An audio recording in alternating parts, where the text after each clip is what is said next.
वृंदावन की महिमा अलग है।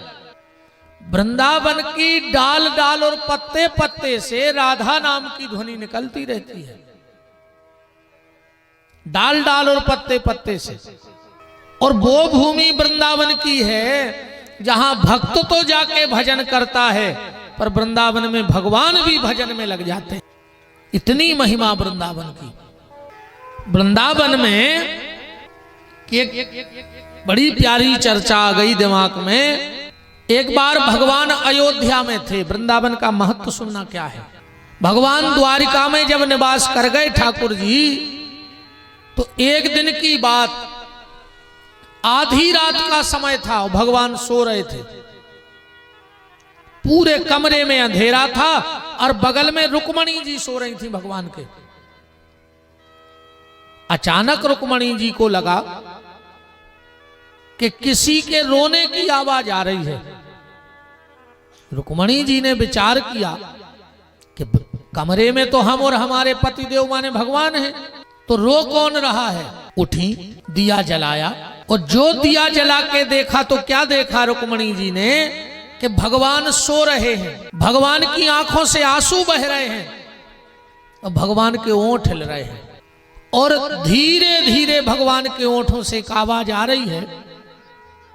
रुक्मणी जी ने कान लगाया तो एक आवाज आई, राधा राधा राधा राधा। अब रुक्मणी जी की इतनी ताकत नहीं पड़ी कि भगवान को उठा के पूछ लें कि ये राधा कौन है। सुबह हुआ, रुक्मणी जी ने भगवान की जो और पटरानियां थी उनको बुलाया और सबसे पूछा कि ये बताओ ये राधा कौन है। हम में किसी भगवान की पत्नी का नाम राधा तो है नहीं। सबने कहा नहीं है। तो फिर ये राधा कौन है।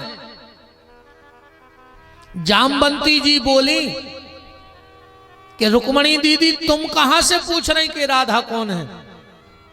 रुक्मणी बोली कि अपने पति रात में सो रहे थे, रो रहे थे और राधा राधा राधा कह रहे थे। अब बताओ ये राधा कौन है। तो सबने कहा कि लगत है कि कौन ब्रज की ग्वालन है राधा, वृंदावन की किसी गोपी का नाम राधा होगा। अब ये बताएगा कौन, क्योंकि वृंदावन से द्वारिका सिर्फ 3 लोग गए थे, चौथे को नहीं ले गए भगवान, चौथे आदमी को नहीं ले गए।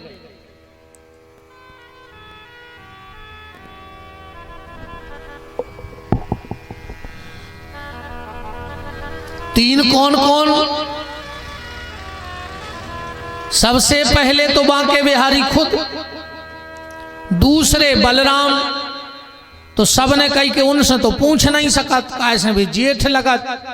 जेठ को होते कायदा, बहू कायदा करत जेठ को।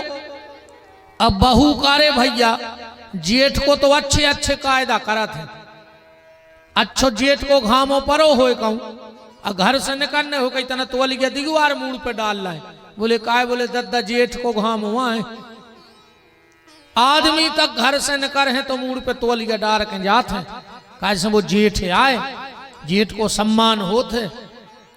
आजकल जरूर नहीं हो रहा हो, आजकल तो सम्मान बचो ही नहीं है। पहले अगर ससुर बैठो हो तो बहू ने करत नहीं थी, और अगर निकलने होए तो बाल बच्चों से कह देती कि दादा से कह दी कि तना माइखो हो जाए। हाथ में चप्पलें लेके रोड पे पेरत थी। आज की बहू कहूं ससुर माइखो ने हुज्जे तो वे मूड पे लात धर के भमक जे की, और न बाल आते हैं वो ससुर की पीठ में नक डंडो छुल जे को। बिल्कुल सांची आए जा। अब तो वे मोह नहीं ढाको चाहत, होता ही खतरनाक समय आ गया रे भज्जा, नहीं आ गया। पहले रे हम हल्के से कि हमें खबर है हमारे गांव की, गांव के बाहर पीपल लगे हैं, उते बम में उतर जाती रे, फिर निंग के घरे आती बैलगाड़ी में।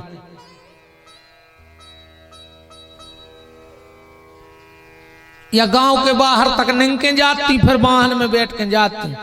अब आज को समय दरवाजे पापा बैठे, मोड़ा बैठो मोटरसाइकिल पे, उनने कंधा पे धल्ला हाथ। अब नहीं लग रही उनको शर्म। मोड़ा ने दो एक्सीलेटर, सालेंसर की कारोच घली बाप के मुंह में, सो को मुंह करो कर गया और वे जा रहा है कि ले बैठे रहो मारा रहो। अरे दद्दा